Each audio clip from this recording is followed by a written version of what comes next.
Hi, si Father Bus Pumbasi, OP po ito ng Kumustahan sa UST Legazpi. At ngayon kukumustahin po natin ang President ng Student Council ng UST Legazpi na walang iba kundi si... I am Brian V. Gonzalez po, the Supreme Student Council President. Yeah, Brian. Yes po. Okay. So, abalang-abala kayo ngayon kahit gabi na, ano? Opo. So, bakit ka abalang-abala? Ito po, we are preparing for the welcoming the freshmen, the transferees, and everyone who is new to UST Legazpi. Ano ba itong okasyon sa August 4, 2025?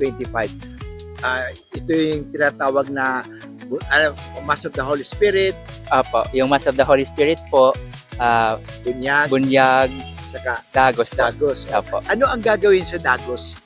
Sa Ano ba ito nakikita ko dito? Ano ito yun? Ano ba ang gagawin nila dito?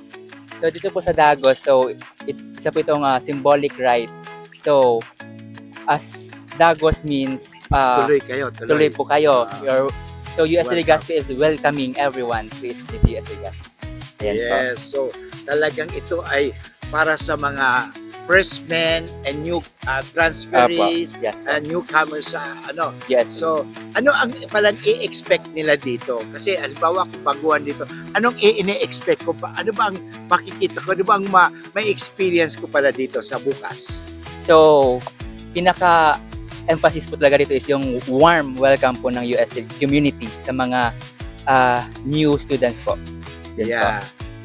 So, thank you very much, Brian, and Apa. God bless, and hope to see you tomorrow. Yes po. See you Okay, po. thank you. Thank you po.